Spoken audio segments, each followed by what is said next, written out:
Sheinbaum, presidenta. En México y el mundo fue reconocida y celebrada la victoria de Claudia Sheinbaum, quien dedicó el día a responder llamadas y felicitaciones de mandatarios de todo el mundo. Reaccionan mercados. El peso y la Bolsa Mexicana de Valores tuvieron un impacto negativo luego de las elecciones del 2 de junio. Entre inversionistas hay incertidumbre ante la falta de contrapesos si el partido gobernante controla también el Congreso. Lo analizaremos con Sofía Ramírez Aguilar. Colapsa el patio. El emblemático centro de espectáculos en la colonia Juárez colapsó debido a las condiciones de abandono en las que se encontraba. Prepara orden. El presidente estadounidense Joe Biden emitirá una orden ejecutiva para limitar las solicitudes de asilo en los puntos de ingreso de la frontera con México.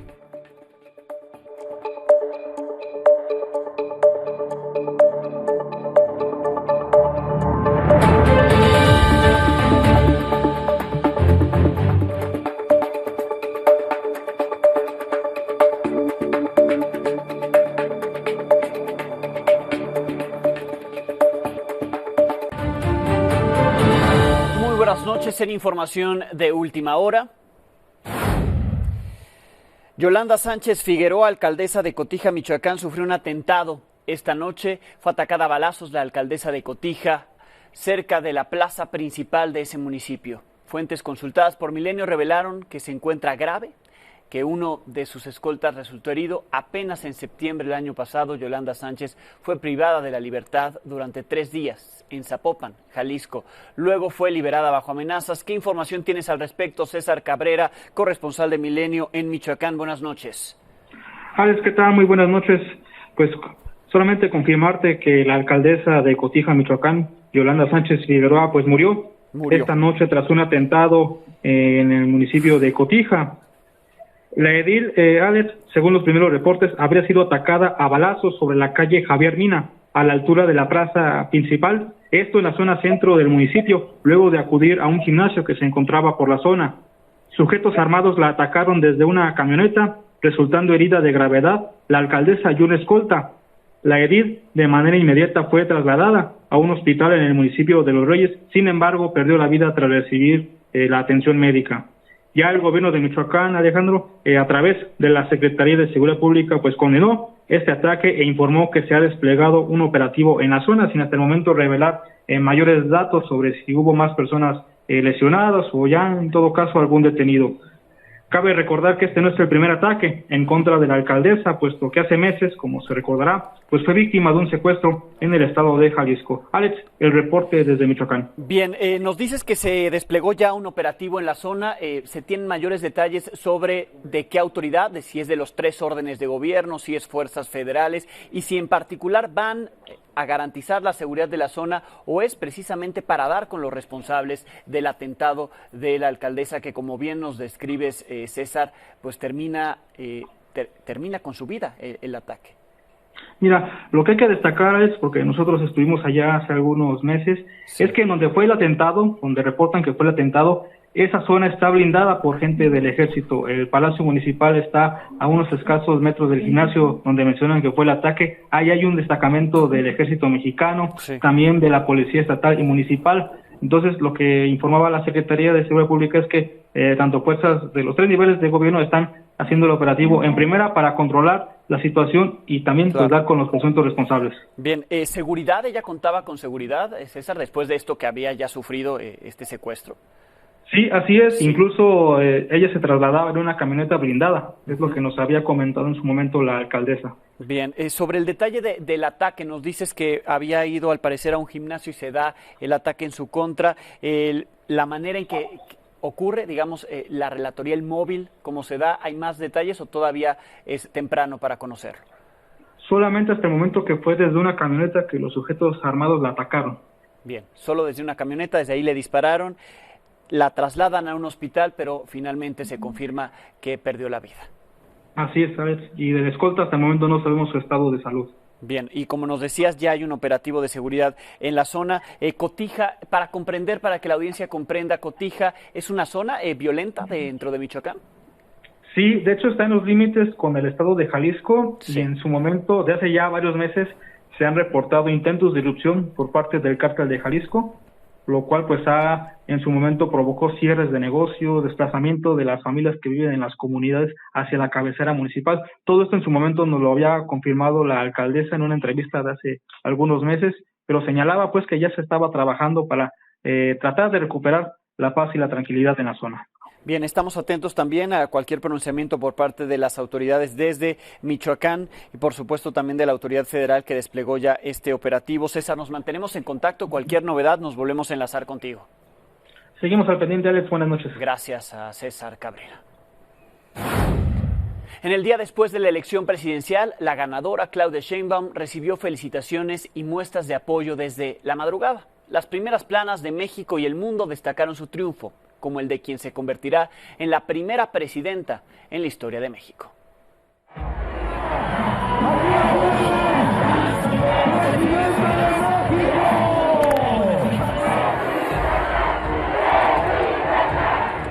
Claudia Sheinbaum Pardo obtuvo una votación que se ubica entre el 58.3 y el 60.7%. La diferencia para la presidencia de la República es de más de 30 puntos. Por primera vez en 200 años de la República me convertiré en la primera mujer presidenta de México. Hace unos minutos me comuniqué con la doctora Claudia Sheinbaum para reconocer el resultado de la elección. Gracias a todas y a todos por las felicitaciones que hemos recibido. He recibido ya felicitaciones de diversos jefes de Estado y de diversas personalidades. Gracias a la felicitación del presidente Andrés Manuel López Obrador. Con todo mi afecto, respeto, felicito a Claudia Sheinbaum.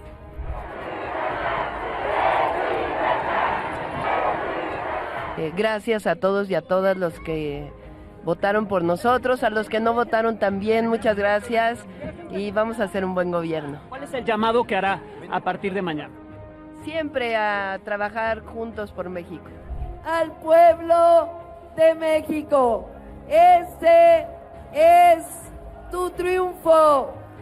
Este 2 de junio nuevamente hicimos historia. ¡Viva la Cuarta Transformación! ¡Viva el presidente López Obrador!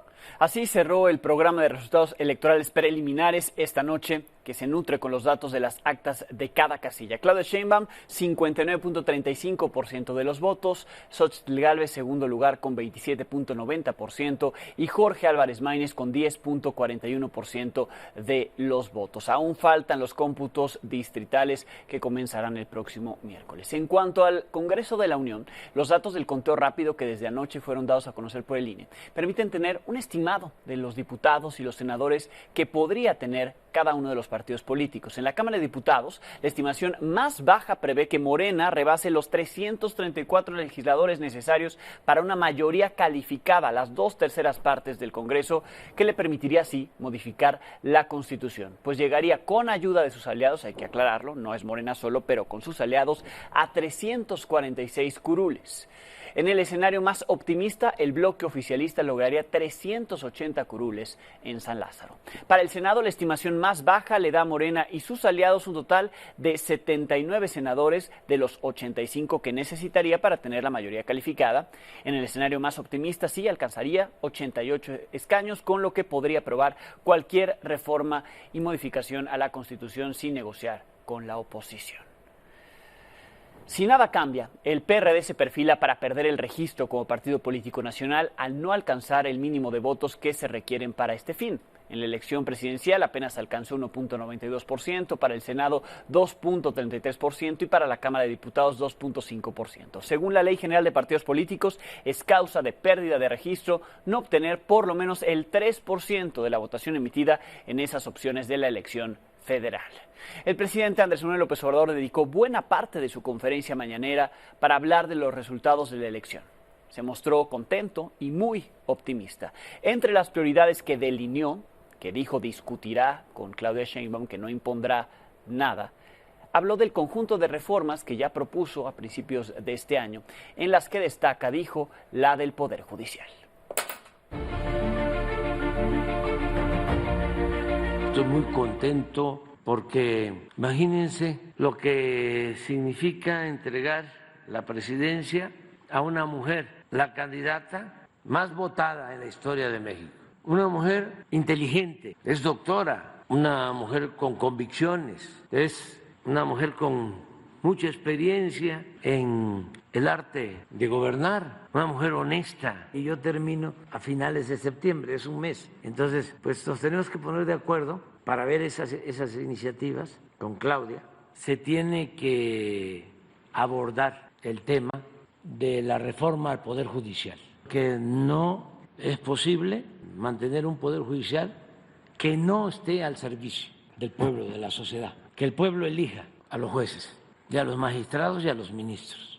No aspiro a ser líder moral, ni jefe máximo, ni caudillo, ni mucho menos cacique. Voy a poder decir cuando le entregue la banda a Claudia, misión cumplida, y jubilarme.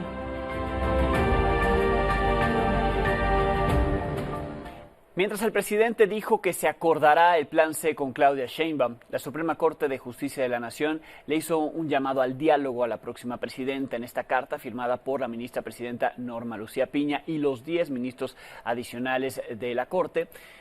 La felicitan por su triunfo en las elecciones y destacan que el diálogo abierto y honesto entre poderes es muy importante para nuestra democracia constitucional. Ahí le reiteran los ministros de la Corte su mejor disposición para responder a las demandas de justicia de la ciudadanía. Xóchitl Gálvez anunció que presentará una serie de impugnaciones sobre el pasado proceso electoral. En su cuenta de X dijo reconocer la derrota, como desde la madrugada hizo, reconocer la derrota por ser una demócrata, creer en las instituciones. Aseguró que el conteo rápido del INE es un ejercicio elaborado por los mejores científicos y datos del país, pero que los resultados causan sorpresa y que se deben analizar. Señaló que todos sabían que iban a una competencia desigual contra el aparato del Estado, que el crimen organizado se hizo presente amenazando y asesinando a decenas de aspirantes y candidatos, por lo que, ahí lo dice, presentará impugnaciones para que no se tenga otra elección igual a esta. También dijo que los contrapesos y la división de poderes siguen en riesgo y que aunque busquen dividirlos, no pueden claudicar. Termina diciendo que son la resistencia, ella y sus seguidores, y que deben hacer lo que les toca, defender a México del autoritarismo y del mal gobierno. Jorge Álvarez Maínez criticó la decisión de Xóchitl Gálvez de impugnar, descartó que él vaya a hacer alguna impugnación al respecto, dijo que hay que respetar la decisión de la población. En una transmisión en redes sociales señaló que hay que desearle lo mejor a quien toca gobernar. Aprovechó para anunciar que pasará unos días en familia para decidir su futuro político. En tanto, estará dando la batalla administrativamente donde el Partido Naranja, Movimiento Ciudadano, aún tenga posibilidades a nivel local. Después de los agradecimientos a los electores, este lunes Claudia Sheinbaum compartió que conversó y respondió a las felicitaciones de mandatarios, liderazgos también de distintas organizaciones internacionales. En un mensaje en redes sociales destacó también su gratitud al actual secretario de Hacienda y Crédito Público, Rogelio Ramírez de la O, quien confirmó que aceptó seguir en el cargo una vez que ella asuma la presidencia. Quiero decirles a todos que vamos a actuar con diálogo, con armonía y con mucha responsabilidad. Ha sido un triunfo de la democracia para todas y todos los mexicanos y un triunfo de México. Vamos a seguir de cerca informando. Además de felicitarla, hubo quienes la llamaron para reafirmar el compromiso de seguir trabajando juntos. El presidente de Estados Unidos, Joe Biden, refrendó el compromiso de continuar la asociación sólida y de colaboración que promoverá la democracia, la seguridad y la prosperidad entre ambos países, México y Estados Unidos. El primer ministro canadiense, Justin Trudeau, resaltó el acuerdo de libre comercio que ambos tienen, los tres, de hecho, México, Estados Unidos y Canadá tienen, considerándolo la envidia del mundo. Espera seguir fortaleciendo esa relación con Claudia Sheinbaum. Mientras que el presidente de Brasil, Luis Inácio Lula da Silva, anticipó que este año visitará México para fortalecer las relaciones comerciales, recordando que pueden tener un mayor flujo entre empresarios de los dos países.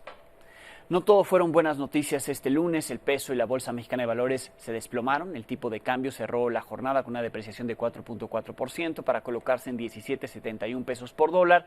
El índice de precios el índice de precios y cotizaciones de la Bolsa Mexicana de Valores perdió 6.1%.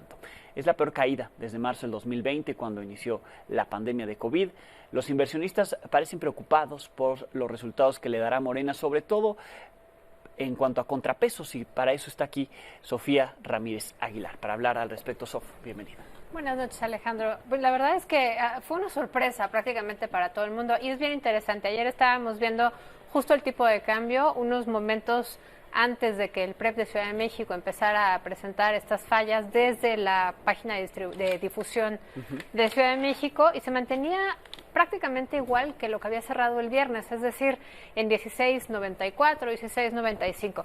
Recordemos que el peso mexicano es una de las monedas más intercambiadas a nivel mundial, justamente por la liquidez y porque también es una moneda que justamente está respaldada, entre otras cosas, por el TEMEC, ¿no? Sí. Creo que eso es muy importante que lo tengamos en cuenta, porque en la medida en la que se mantenga el TEMEC van a seguir viniendo en el largo plazo un montón de divisas y inversión extranjera directa, remesas, comercio, exportaciones, etcétera. Entonces, creo que el tema del TEMEC es súper importante de largo plazo, pero de corto plazo, pues obviamente estas turbulencias que de repente vemos en el mercado responden justamente al temor de que al momento en el cual sale la consejera presidenta a dar los resultados del conteo rápido, pues ya no solamente era el diferencial que ya se había visto a través del PREP en la presidencia, sino que realmente cae el 20 hacia los mercados, que va a haber unas mayorías muy impresionantes a nivel Congreso, tanto en el Senado como en diputados. Ya nos dabas ahorita un par de datos, si no mal recuerdo, el 65% de la Cámara de Senadores y el 70-75% de la Cámara de Diputados. Esas ya son mayorías no solo absolutas, sino calificadas, sí, que son justamente las que se necesitan para concretar reformas constitucionales. Y creo que hay algunas que vale la pena destacar. Acuérdate que el 5 de febrero nos presentó el señor presidente 20 reformas que iban desde las cosas más estrambóticas, como puede ser desaparecer a los órganos autónomos o hacer una reforma electoral de amplio calado y disminuir aún más el presupuesto del INE y del tribunal. Bueno, pero hay otras que tienen también que ver con Estado de Derecho y certeza jurídica, que realmente preocupan a los mercados. Primero, necesitamos energía limpia y suficiente, y el mensaje de que no se va a privatizar ni Pemex ni CFE, pues es un mensaje donde realmente empieza a preocupar que tengamos suficiente energía eléctrica, ya no digas para el nearshoring, para la demanda creciente que hay de consumo interno. Punto número 2, reforma al Poder Judicial. Acuérdate que aquí el tema es, se van a someter a votación popular los nombramientos de ministros y magistrados.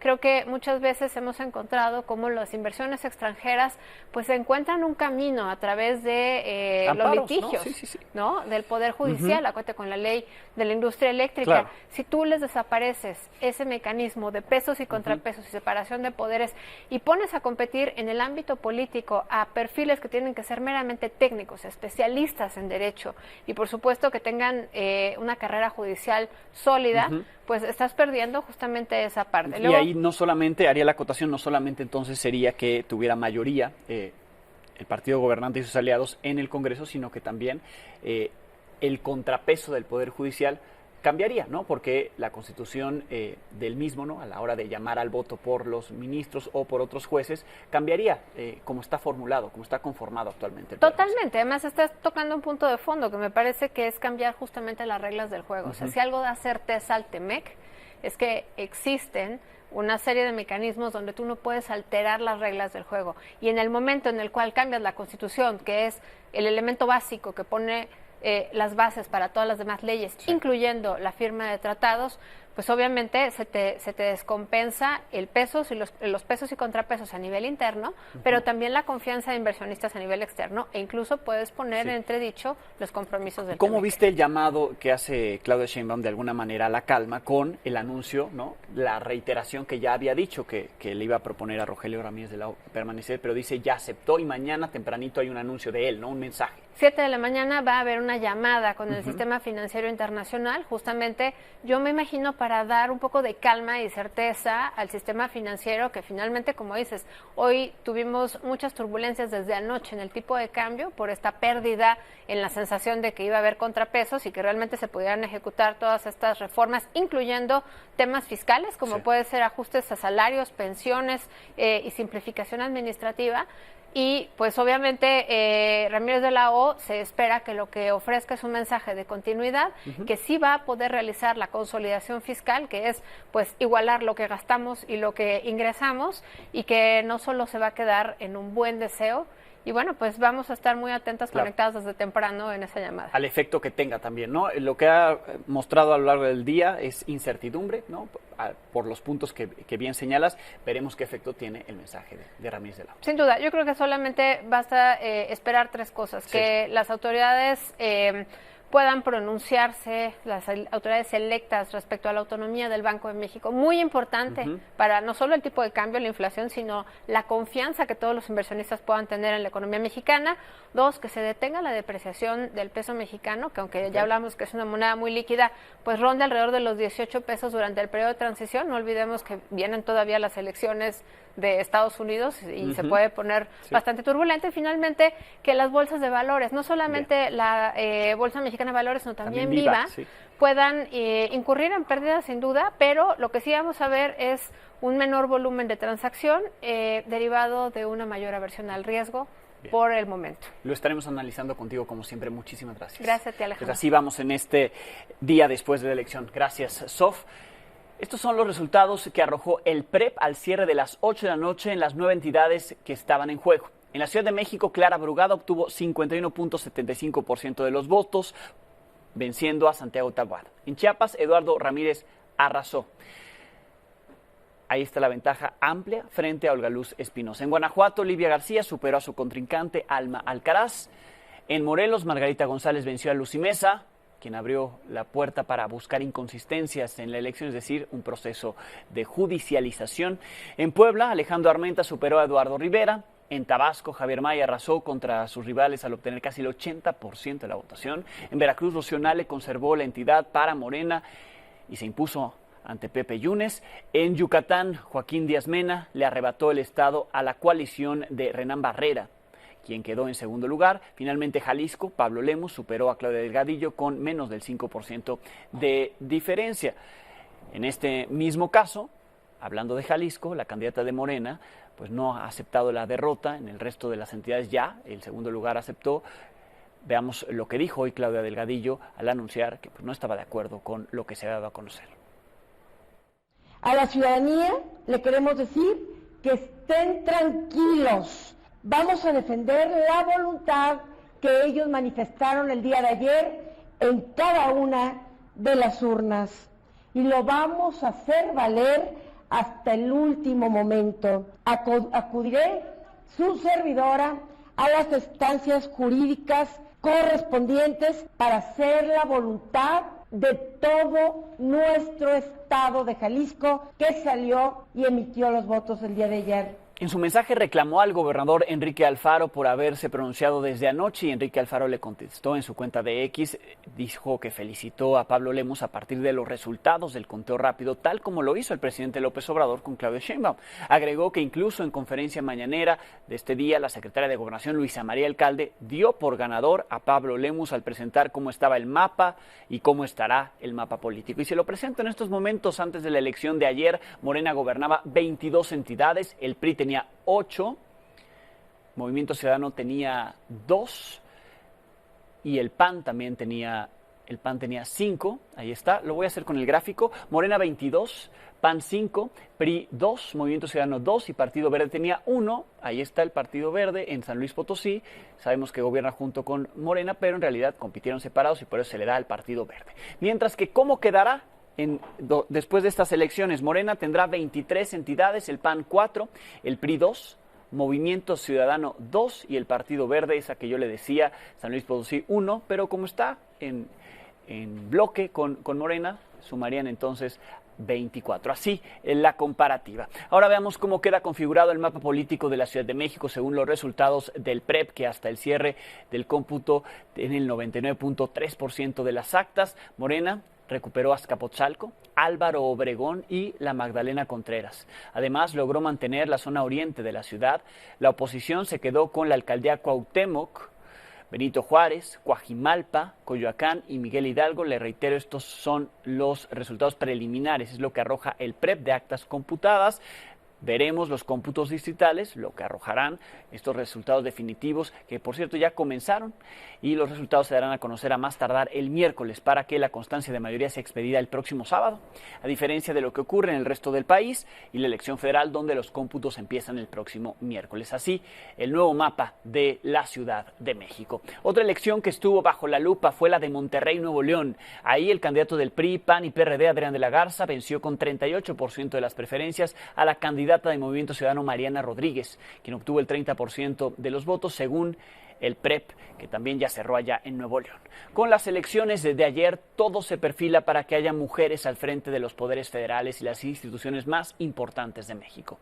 El año cerrará con Claudia Sheinbaum en la presidencia de la República, con Norma Piña al frente de la Suprema Corte, Mónica Soto en el Tribunal Electoral, así como Guadalupe Tadei en el INE. En septiembre sabremos si también habrá mujeres presidiendo las cámaras, la Cámara de Diputados, la Cámara de Senadores. Además, habrá 13 gobernadoras en funciones, algo que nunca había ocurrido en México. Quien también parece haber ganado en las elecciones del 2 de junio fue el crimen, ¿sí? También venció el crimen. De las candidaturas afectadas por el asesinato de quien encabezaba alguna fórmula, solo 4 lograron la victoria. Este es un trabajo de Ángel Hernández. 16 candidatos o precandidatos a una presidencia municipal perdieron la vida en el pasado proceso electoral.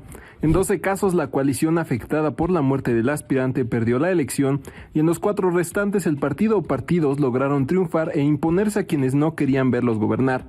Entre quienes perdieron están el Partido Popular Chiapaneco, cuya candidata a la alcaldía de La Concordia, Lucero López, fue asesinada junto a otras 5 personas. Ahí ganó Manuel de Jesús Córdoba del partido Redes Sociales Progresistas. En el Mante, Tamaulipas, Sheila Palacios, esposa de Noé Ramos Ferretis, candidato del PAN asesinado a cuchilladas a mediados de abril, asumió la candidatura pero perdió ante Morena. En Coyuca de Benítez Guerrero, Gwendolyn Solís, viuda de José Alfredo Cabrera, candidato del PRI, PAN y PRD, asesinado a tiros el último día de las campañas, no salió a votar y la coalición que la arropaba también perdió en las urnas. En Suchiate, Chiapas, Almería, Colima, Chilapa de Álvarez y Atlixtac, Guerrero, Pihuamo y Mascota en Jalisco y en Cuautla, Morelos, los partidos que impulsaron a los candidatos asesinados también fueron derrotados, pero hubo algunas excepciones. San Juan Cancuc en Chiapas, donde el PRI se llevó la alcaldía a pesar del asesinato de su precandidato Diego Pérez en un atentado donde también resultó herida su familia. Acatzingo, Puebla, donde Morena logró la victoria a pesar del asesinato de su candidato Jaime González, ultimado a tiros en su negocio. Y Celaya, Guanajuato, donde Morena logró imponerse con un 45% de votos a pesar del asesinato de su candidata Gisela Gaitán al terminar un mitin. También hubo un caso especial donde las 2 alianzas más fuertes perdieron por igual a sus candidatos a la misma alcaldía. En Marabatío, Michoacán, el crimen organizado asesinó a Miguel Ángel Zavala Reyes de Morena y Armando Pérez Luna del PAN. Al final, Morena se impuso en las urnas con Mario Pérez. Para Milenio Noticias, Ángel Hernández. Esta mañana, Rosa Isela Rodríguez, la secretaria de Seguridad del Gobierno Federal, aseguró que la elección de este domingo se desarrolló de manera pacífica y que solo se presentaron incidentes menores. Dijo que durante la elección se desplegó a más de 176,000 elementos de las Fuerzas Armadas y destacó la coordinación entre el Instituto Nacional Electoral, el Gabinete de Seguridad y los gobiernos de los estados. Sin embargo, a pesar de lo que dijo la secretaria de Seguridad, en la jornada electoral 2 de junio, fueron asesinadas 6 personas, entre votantes, funcionarios de casilla y hasta candidatos. En Chiapas, 2 indígenas fueron asesinados, 5 más resultaron heridos en un ataque armado cuando estaban contando los votos en una de las casillas del municipio de Rincón Chamula. En el Estado de México, 2 militantes de Movimiento Ciudadano fueron asesinados durante un enfrentamiento contra simpatizantes del PRI en el municipio de Jicupilco. En Puebla, un grupo armado disparó contra ciudadanos que estaban formados para votar en una casilla instalada en el municipio indígena de Coyomeapan. Un hombre murió, otro resultó herido. Y en Oaxaca fue asesinado Jonis Antejones, candidato del PRI a la presidencia municipal de Santo Domingo Armenta. Fue atacado a balazos cuando estaba fuera de su casa de campaña en compañía de otras personas que huyeron después de esta agresión. Dice Rosa Isela Rodríguez que fueron incidentes mínimos, pues ni tan mínimos. Sobre la presencia del crimen en esta elección, hoy se denunciaron algunos casos de casillas conocidas como zapato, en donde todos los votos van hacia un mismo candidato y que se ubicaron en zonas controladas por el crimen organizado. En su pantalla ahí los resultados. En Tamazula, Durango, una zona controlada por una facción del cártel de Sinaloa, se encontró una casilla para la elección presidencial con 702 votos, todos para Morena. En Hidalgo, Tamaulipas, bastión del cártel del Golfo, la casilla de la sección 351 tuvo 152 votos, todos para Morena. En Santa María Chimalapa, en Oaxaca, uno de los municipios que reporta mayor presencia del crimen, una casilla tuvo 233 votos de 250 para el PRI. Pero el temor por más violencia persiste tras la elección. El Instituto Electoral de Chiapas confirmó que en al menos 4 municipios del estado hay alertas debido a que los consejos distritales no cuentan con condiciones suficientes de seguridad. De hecho, los consejos de 2 municipios ya tuvieron que trasladarse toda la paquetería electoral a las instalaciones del Instituto Electoral de ese estado, pues no contaban con la seguridad suficiente para hacer los cómputos en esa localidad. Pues ya tenemos aquí a 3 consejos, que es Emiliano Zapata, La Concordia y Tuzantán. Estamos en espera de procesar algunos más. Entonces estamos generando las condiciones para que esos municipios vengan a sesionar a la sede central del Instituto de Elecciones. Las autoridades de seguridad nos están apoyando con todos los traslados, todos los consejos están viniendo custodiados con personal de seguridad, Sedena, Marina, Guardia Nacional y Seguridad Pública. Nos han estado apoyando en toda la logística desde antes, durante la jornada y en esta etapa que son los cómputos municipales. El viernes le presenté en vivo en este espacio el mensaje del encargado de la Fiscalía de la Ciudad de México, de Ulises Lara, que informaba sobre los restos humanos que encontró la madre buscadora o que reportó la madre buscadora Ceci Flores un día antes en Iztapalapa. Mencionó que en el lugar los restos fueron manipulados y que eso alteraba la cadena de custodia. Al día siguiente, Ceci Flores se presentó ante la Fiscalía de la Ciudad de México, publicó un video en redes sociales donde declaró que el funcionario no la quiso recibir y ella dice fue ahí a entregarse por si cometió algún delito. Como lo habíamos prometido, nos encontramos aquí en la Fiscalía de la Ciudad de México, ya tenemos casi media hora y nos comentan aquí de parte del fiscal que no nos puede atender, que nos puede atender otra persona, pero aquí el problema es que el que habló mal de mí, el que dijo que yo tengo una denuncia, que tengo problemas, es él. Entonces él es el que me debe dar la cara. Yo no tengo nada que platicar con otra persona porque no es la persona la que se puso frente de una cámara a hablar mal de mí. Así que para que vean que yo sí cumplo mi palabra, para que vean que yo no me escondo, yo vengo y doy la cara, vengo y me presento y él no me quiere recibir. Entonces, aquí estamos jugando. Es muy fácil pararse atrás de un teléfono y hablar mal de una mujer. Es todo el Estado contra una madre buscadora. Hablando de desaparecidos, el presidente cumplió su promesa. Por 3 horas se reunió con padres de los 43 estudiantes de Ayotzinapa y con el abogado Vidulfo Rosales. Al término de este encuentro, consideraron que sigue sin haber avances en la investigación. Ante el inminente fin del sexenio, pidieron al presidente ayudarles a abrir un canal de comunicación con Claudia Sheinbaum, la virtual ganadora de la elección, para que las investigaciones no se detengan cuando termine este gobierno. Consideraron que este tema no fue prioritario en la campaña presidencial. Los avances que hoy se nos presentaron, a juicio de nosotros, no se está presentando ningún avance. De las búsquedas en campo, pese a que nos informan de más de 250 búsquedas que se han hecho en terreno, no tenemos hoy en día una sola identificación que corresponda a los estudiantes. Un tercer punto fue la exigencia del presidente de una segunda reunión y que él fuera un vínculo para que la próxima presidenta pueda darle seguimiento al tema de Ayotzinapa, porque no vemos, las madres y padres no ven que figure entre los compromisos que la hoy virtual presidenta tuvo como plataforma de campaña. Esta noche la Secretaría de Gobernación emitió este comunicado en el que informa que el presidente de la Comisión de la Verdad, Acceso a la Justicia del caso, Arturo Medina, presentó un informe de actividades de los últimos 9 meses a partir de 5 ejes. Entregó un compendio con 15 nuevos folios de los centros regionales de fusión de inteligencia y 70 documentos relacionados con comunicaciones militares del caso de los estudiantes desaparecidos. Se les dio respuesta a la solicitud de regreso del Grupo Interdisciplinario de Expertos Independientes de la CIDH, aunque no se dan mayores detalles al respecto. Al final, de este encuentro se menciona en el comunicado. El presidente López Obrador dijo a los padres que en su momento les dará a conocer un documento, pero tampoco se aclara de qué tipo será el mismo. La tarde de este lunes colapsó lo que quedaba de la estructura del centro de espectáculos El Patio, en la colonia Juárez de la Ciudad de México. No se reportaron personas lesionadas, solo se atendió 2 personas por crisis nerviosa. Este emblemático inmueble se encontraba en obras de demolición, por lo que se presume que el derrumbe se pudo tratar de un accidente en las maniobras que estaban llevando a cabo. Así colapsó el patio. Hace unos días le contamos la historia de Belia, una pastora que administraba un albergue en Ciudad Juárez, Chihuahua. Fue denunciada por migrantes por supuestos maltratos durante su estancia en ese lugar. Esta tarde fue encontrada culpable del delito de trata en la modalidad de trabajos forzados en contra de 3 migrantes y absuelta en relación a otras 3 víctimas. El juez concluyó que se probó la responsabilidad penal de la pastora y citó a otra audiencia para el próximo lunes para imponer la pena correspondiente. Mañana en Estados Unidos, y hay mucha tensión sobre esto desde México, porque se espera que el presidente Joe Biden emita una orden ejecutiva para cerrar parcialmente el procesamiento de asilo en la frontera entre Estados Unidos y México, al alcanzar cierto número de personas al día. La medida también permitiría a los agentes de migración deportar rápidamente a los migrantes que ingresen sin documentos a Estados Unidos.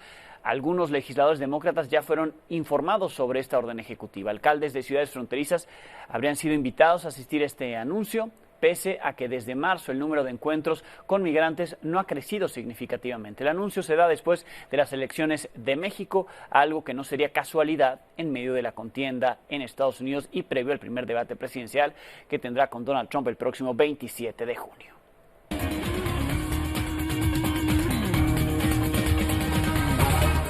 ...15 se dicen fáciles, pero no lo fueron. Minelia Taide, buenas noches. Muy buenas noches, Alejandro. Así es, ya 15 Champions League por parte del Real Madrid, que bueno, hoy concreta también el sueño del presidente, justamente Florentino Pérez, quien pudo fichar por fin ya también a Kylian Mbappé, después de esa Champions, Alex, de la que hablas, la 15ª que llegó para el Real Madrid justo el fin de semana frente al Borussia Dortmund. Y bueno, desde hace años realmente Florentino lo quería vestido de blanco y bueno, el atacante francés termina contrato con el PSG y llega libre al cuadro merengue. Tendrá un salario de 27 millones de euros brutos al año, más 30 millones adicionales de una prima de 150 que se repartirán en los 5 años que tiene de contrato, además de permitirle, por supuesto, conservar el 80% de los derechos de su imagen. Mbappé sacrificará, eso sí, Alex, 15 millones de euros respecto a lo que ganaba con el PSG, y lo hace porque justamente quiere ganar una Champions League y sabe que con el Real Madrid estaría más cerca de ello. Sí, exactamente. Y es que a sus 25 años suma 20 títulos, entre ellos 7 ligas de Francia, 4 superligas de Francia y un mundial de fútbol, por supuesto, pero sí, se le ha negado la Champions, así es que por ello es que Mbappé quiere justamente sacrificar esa parte, que tampoco es mucho, con referencia a lo que gana en el PSG. Sí, y bueno, ahí estamos viendo lo que dijo en sus redes sociales, exactamente, un sueño hecho realidad, muy feliz y orgulloso de formar parte del club de mis sueños. Es imposible explicar lo feliz y emocionado que me siento en este momento. Estoy impaciente por veros, madridistas, y gracias por vuestro increíble apoyo a la Madrid, es lo que dice Kylian Mbappé hoy en sus redes sociales. La nota deportiva del día, sin duda alguna, porque aunque se hablaba desde hace meses de esta posible llegada de Kylian al Real Madrid, pues bueno, hoy se hace realidad, se hace oficial, así la situación con el Real Madrid. ¿En una negociación anterior ya había dicho que no, Mine? Sí, varios años atrás ya había dicho que no al Real Madrid, incluso, bueno, en Francia realmente tanto políticos como el presidente del club, sin duda alguna, lo retuvieron, obviamente con un tema económico de por medio, y había dicho que no al Real Madrid, hasta ahora que se concreta y llega libre porque pues termina contrato con el PSG. Bien, pues insistieron y ahí estaba disponible Mbappé. Veremos qué tal le va al Real Madrid con este fichaje. Gracias, Mine. Buenas noches. Gracias a ustedes también. Los veo mañana, 22 horas.